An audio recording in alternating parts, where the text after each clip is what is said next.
Hello and welcome to everyone who is joining us. My name is Krista Jack and I'm the president of the Lakeville Area Chamber of Commerce. And this Real-Time Solutions webinar is brought to you in partnership by the Apple Valley, Burnsville, Hastings, Lakeville, and River Heights Chambers of Commerce. And the goal of these webinars is to help us address business concerns and questions as we continue to navigate through this pandemic. I do want to give a special thank you to our series sponsor, Comcast. And just a couple housekeeping items this morning. Just a reminder that everyone is muted and we are recording this and it will be available on your local chambers websites after the fact. We are here today to hear from Tyler Kristner, who is running for office in Congressional District 2. Tyler, welcome. Thank you for joining us this morning. And moderating this morning's discussion is Brady Folkstead, and Brady is the Vice President of Commercial Lending at Lakeview Bank here in Lakeville. And so Brady, thank you as well for being here. Brady is going to be asking Tyler some questions based on the topics that were requested by you when you registered for this webinar. And I know that we've got a lot to get to. So Brady and Tyler, I am going to turn it over to you guys. Excellent. Thank you, Krista, very much. And again, welcome, Tyler. Again, for the audience, I am Brady Folkstead. I'm a member of several of the chambers that are sponsoring this webcast today. A couple of housekeeping things as we move through. I know our business community is eager to hear from all of our candidates.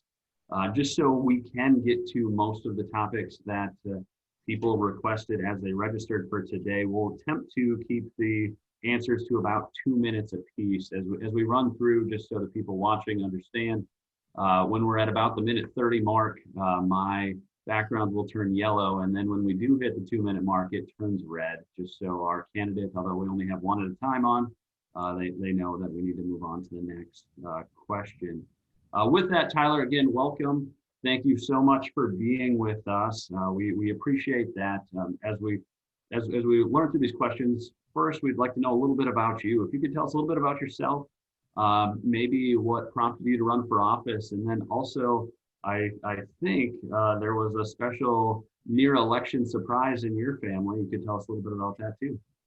Absolutely. No. So born and raised in Minnesota, married my high school sweetheart. We have a 4-year-old daughter. And as you're saying, yes, we have a wonderful little October surprise on the 14th, day before mine and my wife's 10-year anniversary.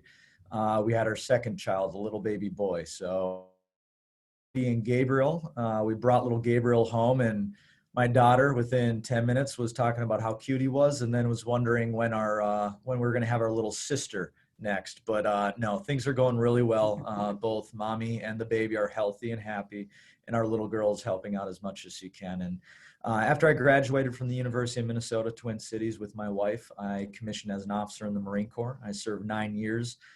Doing 4 overseas tours. Most of my time in the Marine Corps, I served in Marine Special Operations. And then my last couple of years, I worked national level policy, national security strategy, and then liaised and worked with Congress on the legislative process. Coming back to Minnesota, me and my wife always wanted to come back here. It was just the Minnesota values and those family values that we really grew up on, that we wanted to raise our family with. And I had a lot of friends and family kind of encourage me to run for office. And it was really on that platform an idea of just servant leadership and being a resource to this district, just as I carried myself through the Marine Corps, of being a resource to the men and women I led through the toughest, most chaotic situations. It's bringing the same thing to Congress, being able to use my experience in leadership and integrity to help get rid of the divisiveness by being able to work with people from all different backgrounds, walks of life, and viewpoints. Whether you're Democrat or Republican, it's an independent thinker who knows how to bring people together, accomplish the mission, and set forth to bring prosperity, not just for our generation, but for future generations to come. And as a millennial, it's that new generation of political leadership to look out for American families and really Minnesota families. Great, thank you. Thank you very much. I know as you started your run for office, you probably didn't anticipate how 2020 ended up going. No one anticipated 2020. To say this year's ideal. Yeah. COVID-19 has been a huge impact for what we represent, the Dakota County area, but across Congressional District 2, especially in the events, hospitality, and our restaurant industries. As we move forward, what is it, if elected, that you may be able to support to help get these businesses back on track that are vital employers in our communities? No, and as a Marine, I definitely know how to advocate and put up a fight to make sure I'm being a resource to those that I'm leading, and for this district being a representative. What we're seeing, and I'm going across the district and I'm talking to people over in, Lake City down in Wabasha, up over in Red Wing, and then businesses throughout Dakota County, Lakeville, and going up into, Burnsville and Egan. Every small business is saying the same thing, whether you're, a restaurant or you're an insurance business. Everyone is bringing up the same issues, and it's ensuring we find relief for those who are affected most, and that's the small businesses and the workers, and making sure we're doing everything we can to get people back to work safely and effectively while still protecting the most vulnerable. And as you're looking at this, finding a way to get another PPP. If you can't open up the economy, you have to provide something for the businesses so they can stay afloat, because you're talking to families that are dumping in their entire life savings just to keep their businesses alive and keeping employees employed. And it shouldn't be up to that. So looking for a way to extend the PPPs, making them more flexible, also ensuring that you're protecting the small businesses and getting a $200 billion loan. I mean, I was talking with Congressman Dean Phillips, and when you look at it, he works on the Problem Solvers Caucus. It's a group of 25 Republicans, 25 Democrats that come together every week. They created a bipartisan bill, and then it was completely scrapped by my opponent and Nancy Pelosi for a wish list, frustrating Dean Phillips and frustrating a lot of Republicans and Democrats alike. Thank you. It's going to be vitally important as we continue to move on here. Another question that lots of our employers and the employees have is healthcare. It's huge. It's a huge employee benefit. It's been rapidly changing. As we continue on through that changing environment, what are your plans to either protect and or replace ACA, and what would that look like in today's climate? No, and we need to protect people with pre-existing conditions and make sure we continue to care for them and provide the healthcare opportunities. But when you look at healthcare, I mean, once Obamacare was brought into the system, people's premiums and deductibles, I mean, just continue to skyrocket. People are paying almost $10,000 a year. And you got to find a way to address the skyrocketing cost and cut down to make sure healthcare is affordable. I mean, one thing you can do is get rid of the state lines and allow people to go across country to create that competition. I mean, you can do it with auto insurance. Why can't you do it with health insurance? At the same time, you have to push for more transparency in the healthcare system and allow it to be patient-centered, because you want to know how much you're paying for and what the cost of, the prescriptions, what's the cost of everything that you're going to be getting, and getting rid of these hidden surprises in, the healthcare system. At the same time, working with the businesses to make sure you open up access to health savings accounts where people can put pre-tax dollars into health savings accounts while giving tax credits to the small businesses. I mean, those are a few steps you can do right now, but this is something that you have to bring experts from every field, because it's not just health insurance. It's also healthcare, it's medical technology, pharmaceutical. I mean, the administration has already allowed pharmaceuticals from Canada to come down to create more competition, but we need to address the pharmaceutical cost too by bringing back the manufacturing here in this country and not keeping it overseas, while at the same time allowing pharmaceutical companies from both Canada and Europe to come in to create more competition to drive down that cost. Great. As we talked about taxes, it's a good segue into the next question here. Tax reform has been a hot topic over the last 4 years, and it heats up every major election cycle. As we move on, small businesses, it's vitally important to them. There's a proposal out there currently for a 15% minimum corporate tax. What would your position be on such a tax proposal? And with that, what would you do to help control taxes for our small businesses? On the federal level, it's definitely, we're one of the fifth highest tax states in the country. But on the federal level, the tax cuts that the Trump administration put in was actually very beneficial for businesses across the country. Now, Is it perfect? Absolutely not. And it's a great starting point. I'd like to extend more of those tax breaks to even smaller businesses to make sure that they're profiting and getting a benefit from this too. Because as a small business, everyone knows my father-in-law, my mother, and my mother-in-law all have a small business, and I've grown up helping them run those. But what you see is when you make a profit, you put it back into your business and you help create more jobs. So you have to open up the opportunities for people to do that. And with these tax cuts, I mean, you were giving, $2,000 more to every American family, especially in Minnesota, where you had over 400,000 people making an extra $200,000 that they got to keep in their pocket. And that's what you want to do with taxes, make sure the money you make is actually staying in your pocket and not going to the federal government, not going to the state government, making sure you have the opportunity to invest and spend that wisely where you want to, because it's ultimately about prosperity for the American family and making sure you have the opportunity to create prosperity for yourself, but also for your children, your children's children. No, thank you. Business climate is, as we talked a little bit earlier, it gets upended in the year 2020.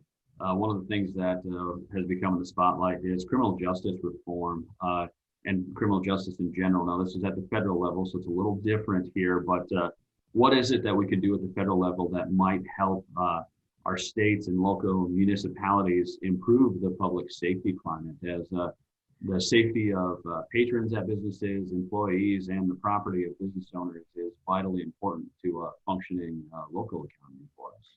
No, and this is an issue you're hearing not just across this district, you're hearing across the state, but everyone always asks, hey, how are you going to keep our communities safe? How are you going to keep our businesses and the climate safe? I mean, when I was in the Marine Corps, I was always in third world countries because we were trying to create a secure environment for businesses to actually have an opportunity to thrive. And we need to do the same here in Minnesota. And you cannot defund the police. The first option is making sure that these local communities, these local towns and municipalities have the resources to fund their law enforcement and to make sure that they have the resources necessary for effective training and also the equipment to carry out their jobs effectively, to keep our communities safe, to keep our businesses safe, and not allow them to be burned down and not allow them to be looted. You have to look out for the community. You have to look out for the safety and security, and you have to uphold law and order. And that is through resourcing your law enforcement and ensuring that they have what they need to keep us safe. No, thank you. And much to that same degree, over the past several years, Minnesota's had a pristine reputation, which led us to be able to have things such as national political conventions, the Super Bowl, Ryder Cup, Final Four. Fast forward to this year, we were ground zero for a lot of the happenings in social justice, which changed the climate a little bit, or at least the perception of the climate in Minnesota. It did. And I mean, you saw 1,500 businesses in Minneapolis, St. Paul area burned down and looted. I mean, if you talk about 1,500 businesses, that's 3 Mall of Americas right there that are just decimated and ruined. And those are small businesses where those people were literally putting every dime they made into their business to just keep it up. And not a lot of them had insurance for riots or protests. So it's disheartening to see what happened to those who are actually creating economic prosperity for their communities. You have to look out for those people. And I mean, small business makes up the majority of the American economy. So you have to look out for them. You have to put them first and foremost. And that's why, the largest small business organization, the NFIB, actually endorsed me because they see me as someone who's going to be a strong advocate for those that are affected the most, and that's the small businesses. As part of that advocacy, as if you are elected to Minnesota's congressional delegation, what is it that you could do to help restore some of Minnesota's reputation for a great place to host these sorts of events? Talking to a Viking fan to try to get back the Super Bowl here and have the first team to have a home game in a Super Bowl. I'll be a strong advocate for that one. But no, it's continuing to be that leader. It's continuing to be that person who is going to take the voices, the interest, and the priorities of the constituents and always be a strong advocate in DC to make sure your voices are always at the table. And it's one person who is going to always be speaking on Minnesota, bringing back that safety and security and highlighting just what is so beautiful, what is so great about not even just this district, but this state, and fighting to bring back a lot of those benefits that we did have before the pandemic and before the riots and protests. Great. Now, this question, we know, not just in the second congressional district, not just in Minnesota, but nationally, there's definitely a lot of divide. In order to get anything done, we do need to work together. I'll ask both sides of this question, so we'll stick to the first side first. In that spirit of bipartisanship of getting things done, the microcosm here is what is it that you and your opponent would most likely agree on for a policy issue? What is it that we don't agree on? I mean, what is it that you do agree on? Oh, sorry, I misheard you. Yeah. What is it we do agree on? Yeah. I mean, both of us are trying to fight for infrastructure. That is one thing that we are both continuing to say, we agree on, as well as education and what is a benefit of education. It's not always a four-year degree. It's, just as much a technical school to get people into the trades, because if you're going to speak highly of infrastructure, you're also going to need a lot of people in the trade work too. But infrastructure is vital for this district. And it's not just, roads and bridges. It's also rural broadband, because with this pandemic, you saw a lot of people just moving out of the cities and getting more into the suburbs and the rural part, which is this district, and making sure we have the infrastructure necessary to allow these local communities, allow the municipalities to continue to grow and prosper, especially, Lakeville and everywhere in Dakota County. Having the means for a lot of these farms and businesses to get their goods into the markets. So that is one area that we both agree on, and something that we need to take our 20th century infrastructure and move it into the 21st. Okay. Now, I did promise the flip side of that question, which is where you were going. Is one policy issue, if you can stick it to one policy issue, what would it be that you probably disagree the most with your opponent at this time?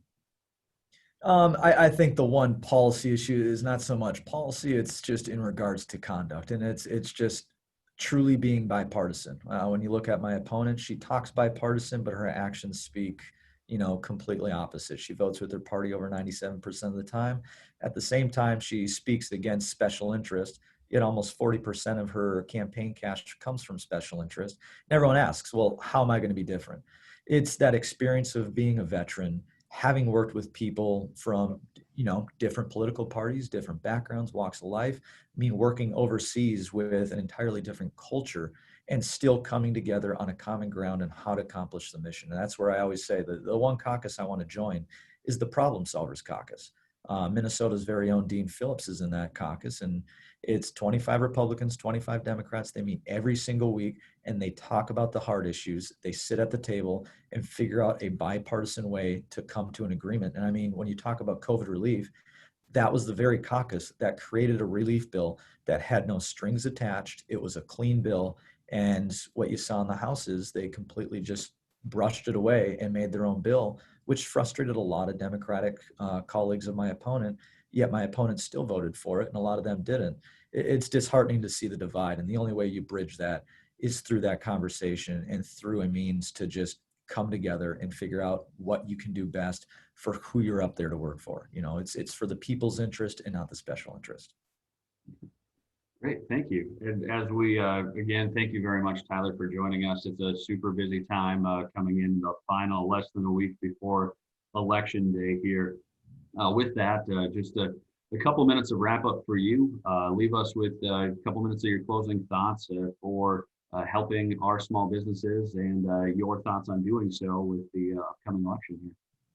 Yeah, and I'd just like to close on talking about, what are the most important things we're faced with right now in this crucial election?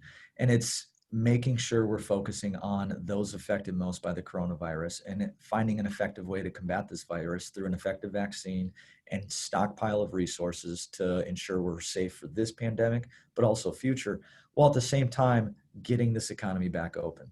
When you look at these small businesses, they're now wondering if they can stay afloat for the next month, next 2 months, finding ways to get them the support, get the markets open that they need so that they can bring people back safely and effectively while protecting the most vulnerable. And then ultimately, working to keep our communities safe by supporting our law enforcement and ensuring that we have conditions set for a greater economy, greater prosperity, a safe and effective community, and building for our future generations so that they can continue to prosper in a great American economy that is not reliant on other nations, but working with trade deals to where we can continue to flourish to make this the great economy on earth. Excellent. No, thank you. Thank you very much. Thank you again, Tyler, for joining us. Thank you for our participants live during this telecast. And thank you also for those that are going to be watching us later, where it's our hope that as the chambers, we're providing a good forum to let our business owners make a good and educated decisions here this upcoming November election. With that, Krista, I'll turn it back over to you. Yes, so thank you, Tyler, for being here. Thank you, Brady, for moderating that discussion. It was a great discussion, and I hope everyone found value in it. Again, thank you to our series sponsor, Comcast. And so just so everyone knows, our next webinar will be on Wednesday, November 11th. We will be hearing from national speaker and author Eric Thurwanger, and he will be talking to us about the importance of all forms of communication in our workplace. So I think it's going to be very impactful. And so watch your local chamber for links to that webinar. And again, a reminder that this webinar is a series of real-time solutions brought to you by the Apple Valley, Burnsville, Hastings, Lakeville, and River Heights Chambers of Commerce. And again, if there's topics that you would like us to consider, please reach out to your local chamber and let us know what you'd like to hear about, and we will work on that. And so again, with that, gentlemen, I will say thank you very much for being with us this morning. And as I said earlier, it's going to be in the 40s today, so everyone get out and have a great day. Enjoy the day. Excellent. Thank you so much. Take care. Thank you. Bye-bye. Bye.